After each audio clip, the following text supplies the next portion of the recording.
जगतगुरु शंकराचार्य स्वामी अविमुक्तेश्वरानंद सरस्वती जयपुर दौरे पर हैं। इस दौरान जगतगुरु शंकराचार्य ने फर्स्ट इंडिया न्यूज से खास बातचीत में कहा कि देश भर में गौ माता प्रतिष्ठा संकल्प यात्रा का आयोजन किया जा रहा है। यात्रा का प्रमुख उद्देश्य देश में गौ माता को राष्ट्रीय माता का दर्जा और गौ हत्या पर रोक लगाना है।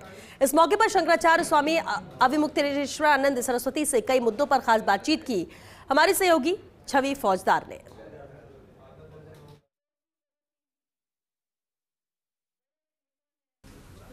तो हमारे साथ मौजूद हैं जगतगुरु शंकराचार्य महाराज जी। तो आइए उनसे बात करते हैं और जानते हैं कि वो जयपुर किस कारण से पधारे हैं।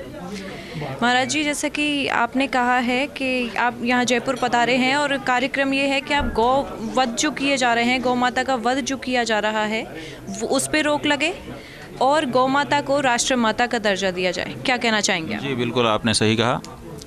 ये हमारा ही नहीं, हर सनातन धर्मी का उद्देश्य है और उसी को पूरा करने के लिए अब हम लोग कमर कस रहे हैं। महाराज जी, आपने अभी कहा कि कसाई पार्टी, तो कसाई पार्टी से क्या किस तरफ इशारा है आपका? कसाई पार्टी वो है जो सत्ता में आने के बाद गौ हत्या को प्रोत्साहन देती है।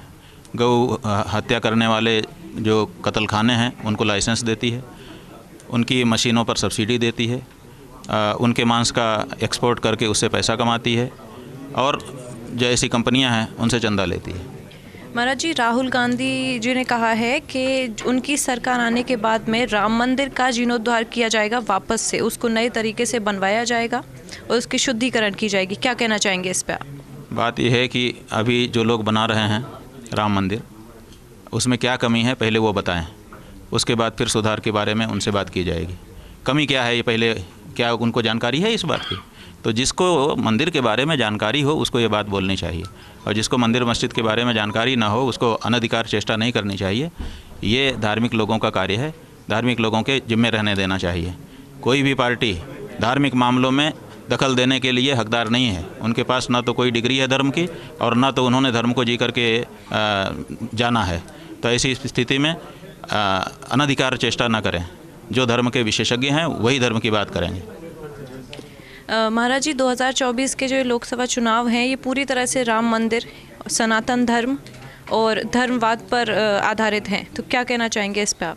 हम वही कहना चाहेंगे कि या तो ये लोग धर्मशास्त्र का अध्ययन करें, 12 वर्ष तक अध्ययन करके सही डिग्री लें, या फिर 12 वर्ष तक किसी आश्रम में रह करके धर्म का पालन करके उसको आत्मसात करके समझें, अनुभव प्राप्त करें, तब तो बोलें। अन्यथा राजनीति के लिए धर्म का जो प्रयोग है ये अक्षम्य अपराध है, अनैतिक भी है, अधार्मिक भी है और गैरकानूनी भी है। और इन्होंने जो चुनाव आयोग में शपथ पत्र दिया है कि हम धर्मनिरपेक्ष रहेंगे, उस अपने शपथ पत्र का उल्लंघन भी है। तो इन्होंने जो चुनाव आयोग में शपथ पत्र दिया है तभी पंजीकृत हुए हैं। भारत में जो चुनाव आयोग है उसमें जब तक कोई ये लिखित नहीं दे देता कि हम धर्मनिरपेक्ष रहेंगे तब तक उसका पंजीकरण नहीं होता है। तो ये सब जितने राजनीतिक दल पंजीकृत हो चुके हैं ये सब धर्मनिरपेक्षता की शपथ ले चुके हैं। तो जब तुमने धर्मनिरपेक्षता की शपथ ले ली है तो धर्म के मामले में काहे बोल रहे हो? और जो हमारे प्रधानमंत्री नरेंद्र मोदी हैं वो अपने जो भाषण है, सारी सभाएं हैं, वो गौ माता और राम मंदिर को लेकर के, जय श्री राम को लेकर के ही संबोधित करते हैं, और विपक्षी पार्टी है वो पूरी तरह से धर्म की राजनीति कर रही है।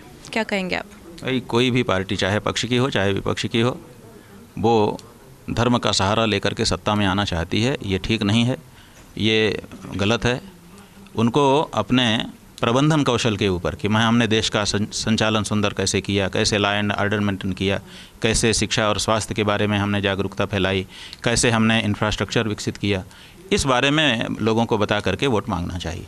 आखिरी सवाल ये कि गौ माता का जो वध है, गौ हत्या जो की जा रही है, गौ तस्करी जो की जा रही है, उस पर रोक लगाने के लिए आम जनता को क्या करना चाहिए?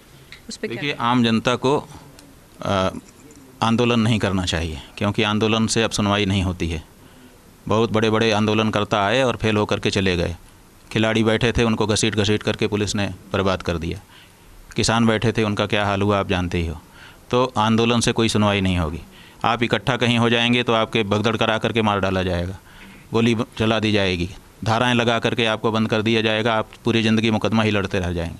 कुछ नहीं करना है, बस एक ही दृढ़ संकल्प लेना है कि हम गौ हत्यारी पार्टियों को, गौ हत्या समर्थक पार्टियों को वोट नहीं देंगे।